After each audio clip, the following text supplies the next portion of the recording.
Perfect. So just a little flag. I'm not going to be going into detail about our COVID guidance, just because we've got quite a tight time frame to do this training in. So if any of you have any concerns around how to run an event in the times of COVID, you can check your Marrow group email. You received a new guidance link on 14th of January. If you can't find this or just want to check in with your Marrow team steward anyway, then please do feel free to get in contact with us. We've got lots of advice and tips and things that we can share. So if we could have the next slide. Oh, that's very juddery. So we have a few new processes coming into play from the 14th of February. All of them I think are really exciting and hopefully should make things quite a lot easier for you guys. So the first one is a change to the design of our labels for the QR codes and barcodes, and I will show you what that looks like a little bit later. We also have a new confirmation code, which essentially replaces the registration log step. This is kind of a trial thing, but hopefully should make things quite a lot simpler, a lot quicker. And we also have a really, really exciting new swabbing technique, which will collect CMV at recruitment. So some of you will have heard of CMV. Essentially, this is a virus that some people have, some people don't have. But if we can match CMV status, then that gives patients better outcomes. So it's going to mean that we can save and improve even more lives, which is so exciting. So if we go on to the next slide. So this is a video from one of our lead scientists, one of our amazing scientists, Dario, with some of my dodgy editing skills in it, but he is going to talk you through what CMV is and why it's important to matching. So give us a shout if you can't hear this, but I think it'll be fine. Not only HLA is important when you select your donor. There are other important factors that you need to be selected. CMV, the ABO, the age of the donor, the gender, the state of the disease. But one of the most important in this case is CMV. So in the next slide, there you go, CMV is highlighted. What is it? Next slide. Next slide, please. So CMV is called cytomegalovirus. It's a virus, it's a common virus, part of the herpes family. And you can see that basically in the Western Europe, in Germany, UK, roughly 50 to 60% actually of people have had this virus. Even 83%, worldwide, there's even 83% of people that have encountered the virus. Normally, it gives mild symptoms. You might have even realized that you have had it. But the characteristic of this virus is that when you get it and you get better from it, it kind of goes to latency. It goes to sleep in your body and it stays with you. And it's absolutely fine for a person who has, an unhealthy person. But if you are a stem cell patient, that's very important because, of course, if you have reactivation of this virus, it can be life-threatening. So it's extremely important that a cytomegalovirus state gets checked as well as HLA in a stem cell transplant, because when it's matched, that means that the donor is negative and the patient is also negative, it's fine. If the patient and the donor are both positive, that's fine too. But the problem is when there's a mismatch. So if the donor is negative and the patient is positive, it's important. The risk is that there are no cells in the donor that are able to keep that virus at bay, so it could reactivate.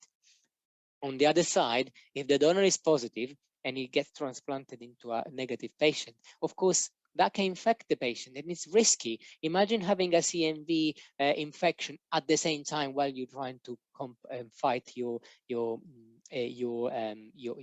primary disease, the cancer. So it's very important that we also type a CMV, the CMV status. And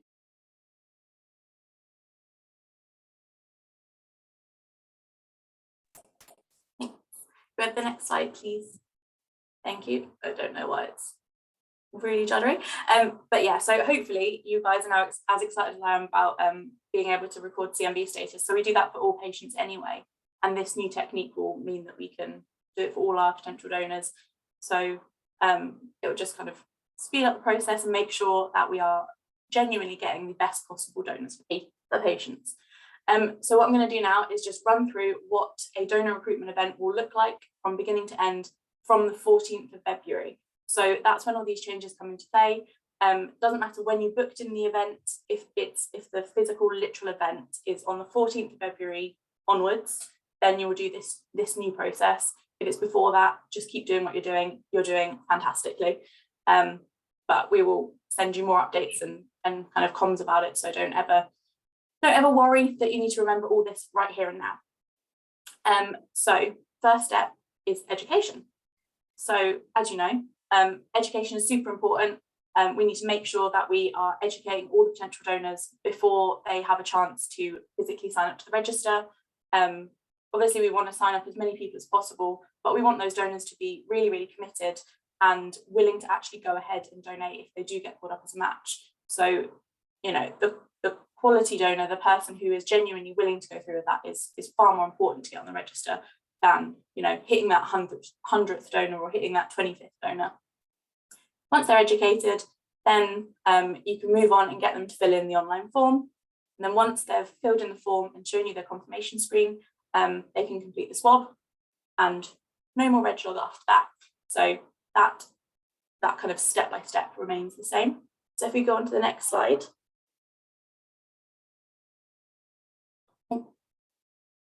Charlie, you've got a hand up. Is that Jude playing around, or do you have something you wanted to say? Sorry, that's just Jude. Okay, cool. So the welcome desk, as I said, super important. This is where we'll check everyone's eligibility to join and where you're going to talk them through the 2 methods of donation and all the kind of criteria that will decide whether they can or can't sign up to the register. So once you've done that, we go on to the next slide. So this is the key information to make sure you hit, just making sure that each applicant is aged between 16 and 30, that they'll live in the UK for at least the next 3 years, and that they weigh over 7 stone 12 and have a BMI of less than 40.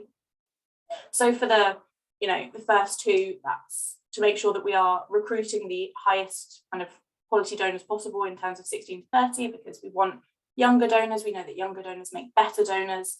For the second one, we do have a big list that we can send through to you if you're kind of often talking to people who might only be in the UK for 1 year. We can send you a list of various registries across the world that it would be great to guide them to sign up if they are, you know, heading back somewhere after a year abroad.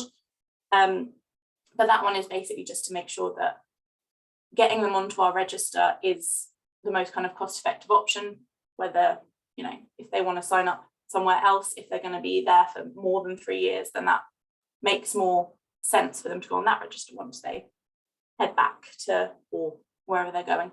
The third one is essentially for that donor's health. So we want to make sure that the donor is, you know, in the best possible care as possible, because ultimately they're a volunteer. So we want to make sure that they are kind of kept safe in this. Making sure that they know the facts, so that they'll stay on the register until they're 61, unless they ask their details to be removed. So we can take them off the register at any time if they would like to. They just need to get in contact with us, and we can absolutely do that. They need to know that they could be asked to donate to a patient anywhere in the world, but the donation will always take place in the UK. So if they need time off work, or they need arrangements made, we can absolutely cover their time off work if needed. We'll of course pay for them to come down to the hospital to actually donate. They'll only ever donate in the UK. The donation process will be completely anonymous.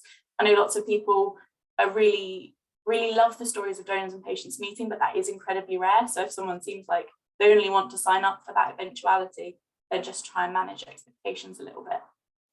They need to understand both methods of donation, and we'll run through those in a second. So they need to understand and be willing to do either, because they may not, you know, get that choice. They may have to do one or the other. One or the other might be better for the patient. So if we go on to the next slide, please. So the first method of donation is peripheral blood stem cell donation. So this is the way most people do it, around 90% of people. The donor will have injections over 4 days to stimulate their stem cells going into their bloodstream. And then they will go down to hospital, be hooked up to a machine, have a tube in one arm, tube in the other arm, a tube in the first arm, take their stem cells in their blood, it will whiz it through a machine, your blood will go right back in, and then those stem cells will go to that patient in need. If you want to have a look at how that process works, like Antonio's YouTube channel have lots and lots of videos of people like physically donating. So if you kind of want to see what the machine looks like, things like that, then go check those out. For those of you that have kind of read stories about this, lots of people just say kind of felt a little bit achy, felt a little bit flu-like, but they were pretty fine, which is great, obviously, that they didn't feel bad afterwards. And often people will say it's one of the best things I've ever done. So we've got lots of stories about that if you did want to, remind yourselves of what that process is like so that you can reassure people if they're a little bit nervous about donating. So the second method of donating, to the next slide. So 10% of people donate through bone marrow. So they will have 2 nights in hospital, they'll go down the night before, then in the morning they will have their general anaesthetic and then the procedure, which will take roughly half an hour. The bone marrow is taken directly from the pelvis using a needle and syringe. And this is the one sometimes people do feel a little bit more squeamish about, potentially, get a little bit more kind of worried about. We've got lots of people who on the YouTube channel or through sharing their stories can kind of say, it felt like I overdid it at the gym a bit. I felt a bit like a jellyfish for a few days, but it was actually fine. So again, if you do want to hear people's accounts who have actually donated, then head over to those and have a watch, and then you'll be able to reassure anyone, hopefully, who comes your way. If we go on to the next slide. Thank you. So in your green crates, you will have things that you absolutely recognise. You'll have your black folder, your step-by-step guides, which will be updated, the standard operating procedure, you'll have your QR codes, which will look a little bit different, you'll have your wallets, your swabs, little guide to lifesavers. So obviously, please do use those. If you can't, remember all the steps of both donation methods, just open that up, have a look. When I was new to marrowing, I would kind of open it up, pretend to be like showing the potential donor the pictures, but actually I was reading and reminding myself what the stages were. You will also have temporary donor cards to give to people at the end, and you will have your volunteer sign-in, which will be emailed to you before the event. You'll no longer get emailed that registration log. If you go on to the next slide. So at this stage, you are pre-labeling and preparing your swab wallets as normal with your unique QR code and matching barcode. So the QR code goes in the front, barcode goes in the back. And then something new, instead of putting 1 pack of swabs in, you're going to be putting 2 packs of swabs into that swab wallet, completely still sealed up. Eventually, this will become 1 pack of 3, but for now, what we're asking you to do, put 2 sealed packs of swabs into that envelope, into that wallet, sorry. And we will let you know as and when this is going to change, so don't worry about that. You see, each QR code is unique and it will be linked to that. The swabs will link to the potential applicant's record. If you go on to the next slide. So this is what I meant about the QR code and matching barcodes looking a little bit different. So this is just taking out that extra barcode that we didn't need anymore, reminding people that the QR code and the barcode on the same row are the ones that are linked to each other.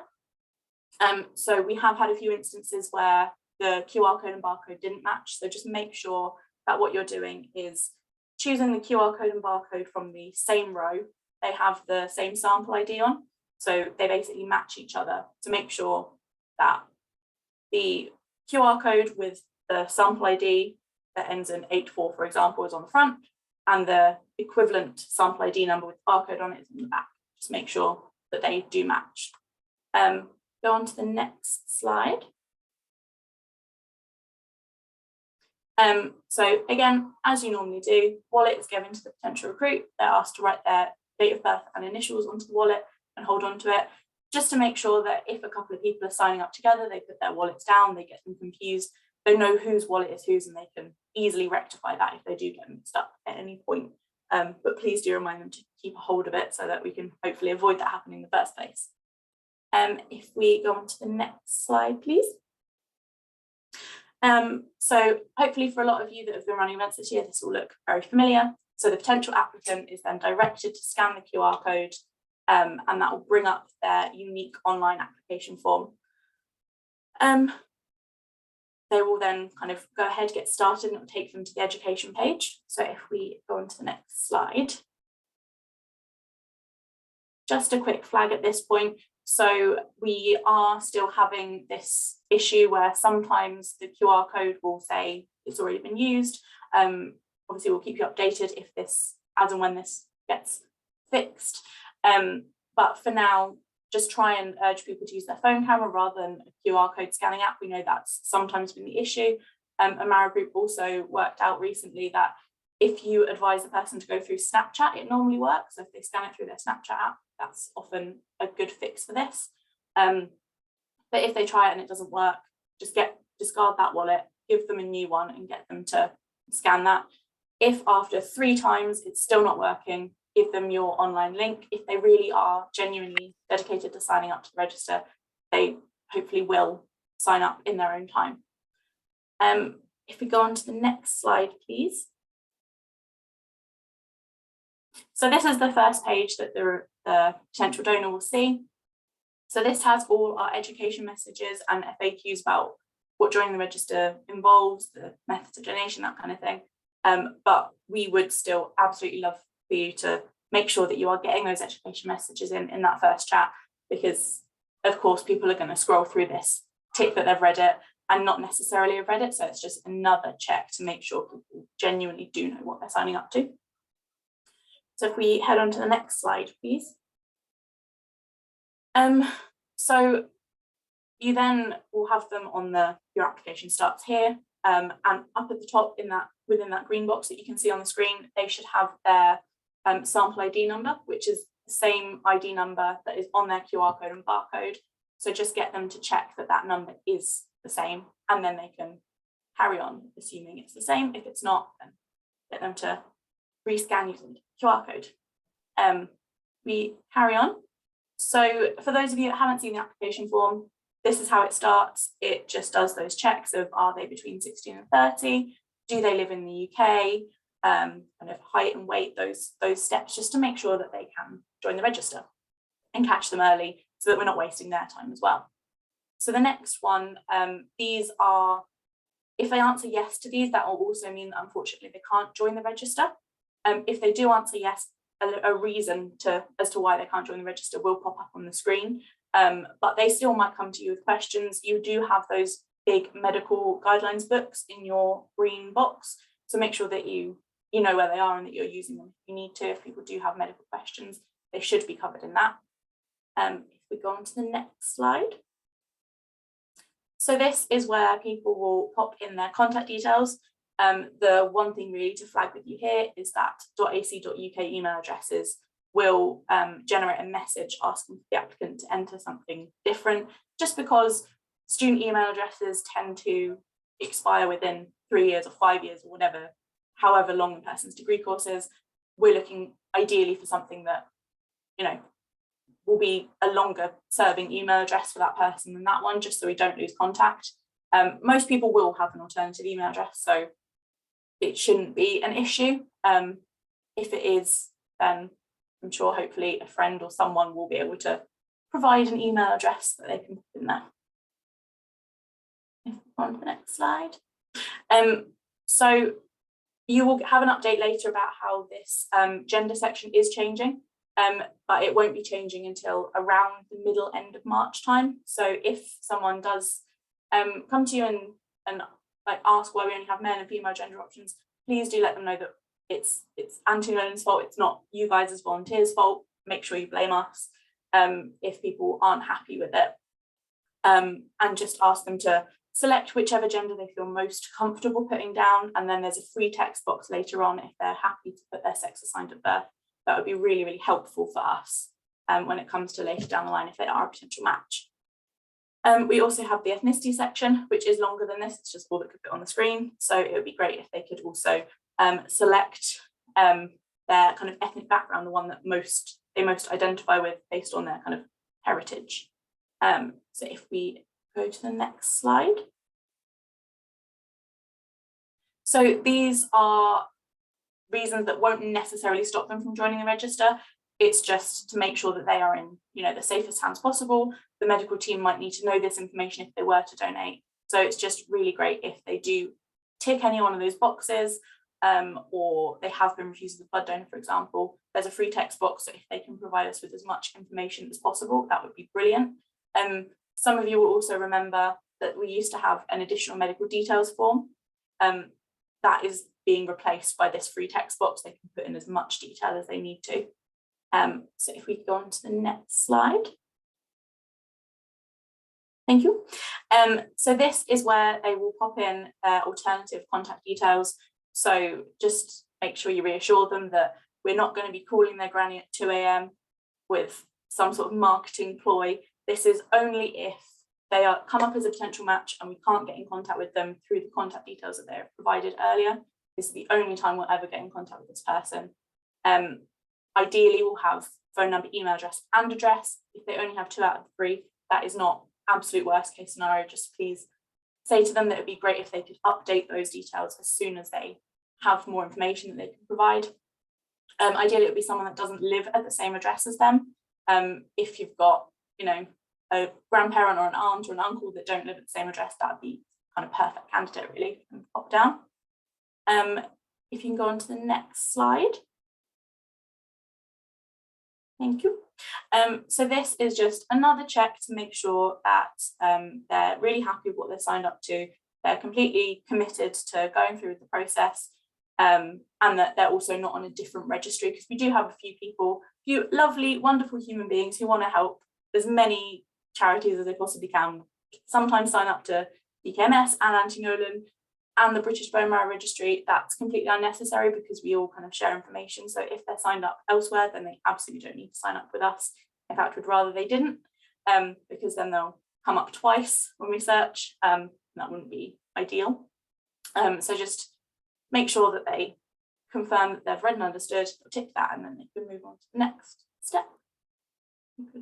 Perfect, thank you. So finally, these are essentially some consents that they have to consent to be able to join the register. Really rare, but sometimes someone will want to read these in more detail. They can either click on any of those green privacy policy links and that'll take them to the privacy policy, or we do have a full privacy policy in the black folder. So if someone does want to read in more detail, then you can guide them to that and they can read it really thoroughly before they decide to sign up.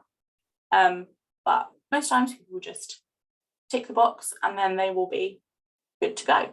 So if we could go on to the next slide. So this is another slight change. So once the applicant has completed the application form, they will be guided to return to you with their confirmation screen and their swab wallet.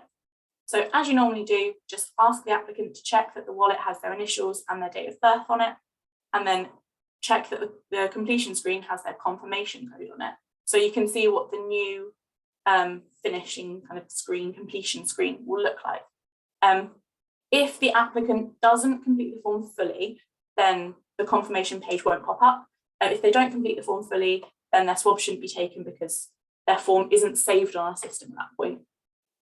If the applicant has accidentally filled out an online form rather than an online event form, the swab shouldn't be taken. You'll know the difference because this one will guide them to go back to you as a volunteer.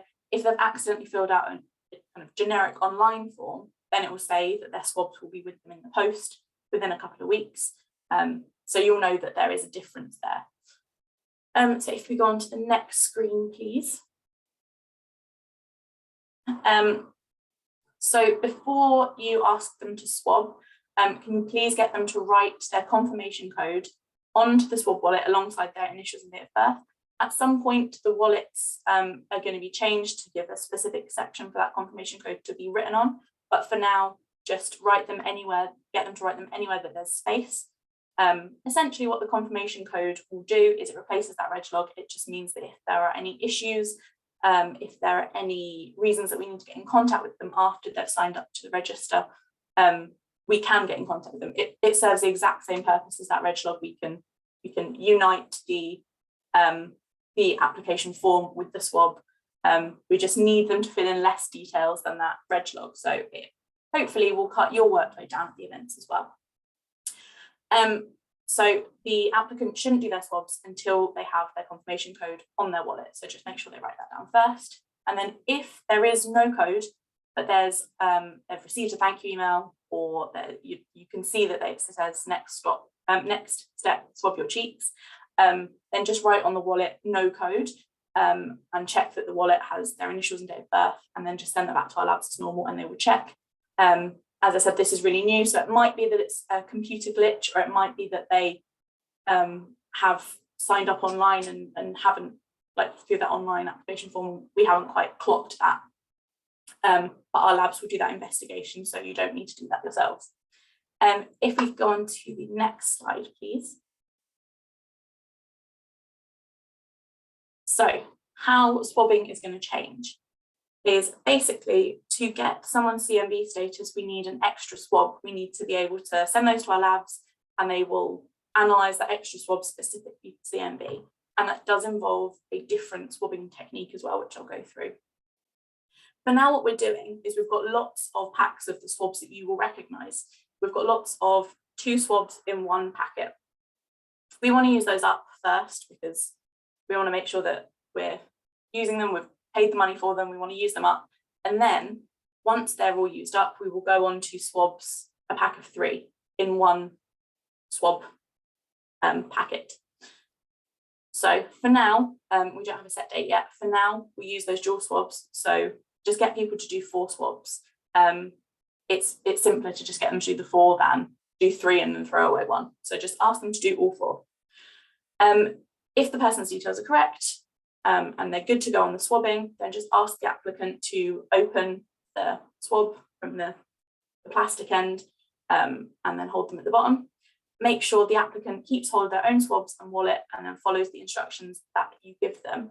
And then they're going to repeat that, the exact same swabbing technique with each of their swabs, each of the 4 swabs. If we go on to the next slide. So thank you to our wonderful model Max for this. Basically, same system, ask the applicant to do the following for at least 30 seconds. So what the first bit will look familiar. So they're putting it on the inside of their cheeks, swirling it around for roughly 30 seconds. They're doing both cheeks with the 1 swab, and then they're going to rub in between the teeth and lips at the top and the bottom. So making sure that they get their gums essentially. So just moving it up and down, spinning it around as you normally would guide them, but just making sure that they do the top and bottom, their gums as well. Then they put all 4 swabs in that same envelope, and then seal it up by removing the white strip and sealing it up and popping it into the red bag. So this new technique will be used with all 4 swabs. So just ask them to do 1 and then repeat the process with each. We go on to the next slide. So this is just making sure that packing up the box all goes smoothly. You've run a fantastic event. You want to make sure that it ends brilliantly too. So packing up the box, just please pack it as neatly as you possibly can. Put all the supplies back in and then seal up the red bags with the samples on top of all the other supplies. Fill out this delivery note, especially that box, that red box, will say number of computer swab samples. If you could write that down, that would be fantastically helpful. And then fill out the delivery note and place it on top. If we could go to the next slide, please. So this is just to show you there is a person at the end of this process who does have to unpack your boxes. So please do pack them up neatly. Take you an extra 5 minutes, and it will take the fulfillment team, an extra 20 minutes to unpack all those boxes if they're messy. So just please pack them up neatly. If we go on to the next slide, please. So you will have zip ties in your green crates. Please zip tie your box up and fill in and tape the return label to the top of the box with the date of collection, the number of samples enclosed. This return label is often right at the back of your black folder. So just make sure you have a proper look through if you can't find it at the front. And then return the box to the place it will be picked up from, making sure that if it's a reception or a different building or not your home address, then they are fully aware that there's a courier who's going to come and collect it. Go on to the next slide. Thank you. So that was a really whistle-stop tour of the new procedures and donor recruitment as an event. Anyone has any questions, please do shout or pop them in the chat. So I know that's a lot of information. What we'll be doing as well is we've got some new step-by-step guides that really break down each of the changes. So we'll send those through to you as well so you can have a read, and we won't be leaving you alone to just do your first event with no extra information. So please don't worry about that. Has anyone got any questions?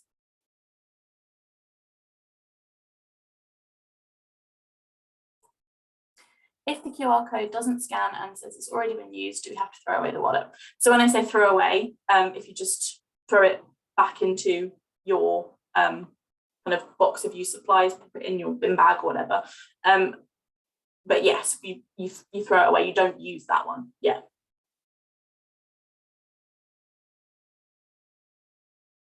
Sorry, Holly, would you be able to go back? It might actually, it's quite a while back, so it might not be good to go back.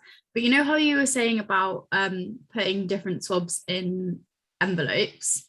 I got a bit confused as to like which swabs go in which envelopes. Okay. Versus So the paper envelopes versus the swab wallet, I mean, sorry. So the person will do 4 swabs, all 4 swabs will go into that swab wallet. And then the swab wallet gets sealed up and it goes into the red bag. So no more white envelopes at all. And so what's the next step? Because sorry, can you just go back to that slide again?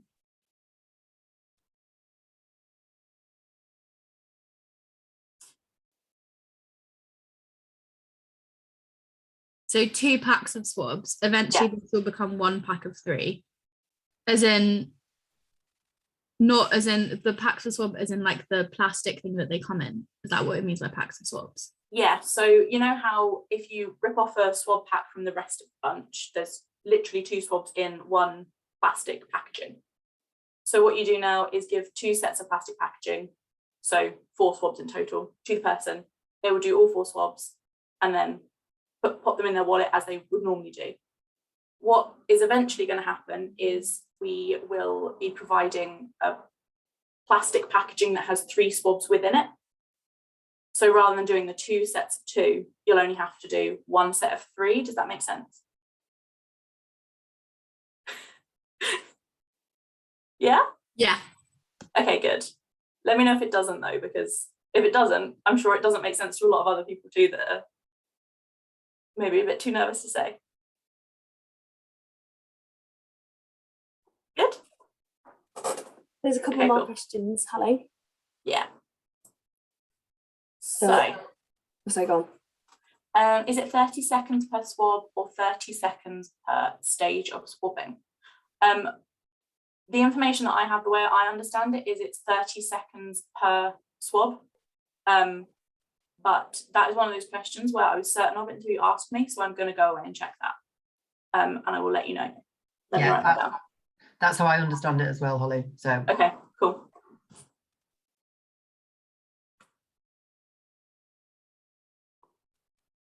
Wow. And then are we starting the 4 swabs now or on bed 14th onwards? So it'll be from the 14th of February.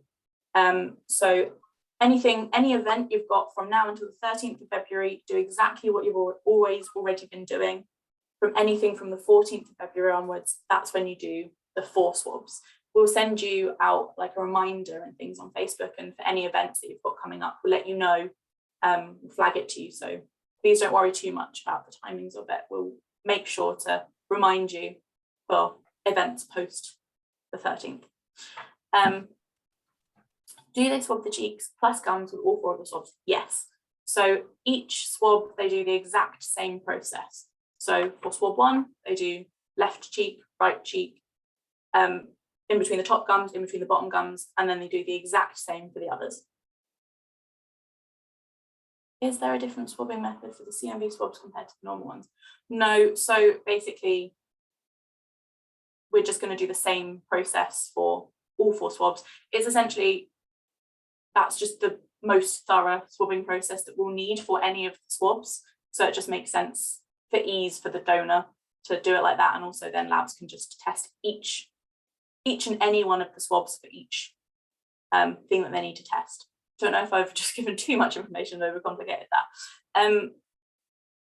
Is that okay? Does that make sense? Is anyone unsure of anything? And obviously, if you don't want to ask your question in front of everyone, please do drop your Marrow steward a message, or you can message me.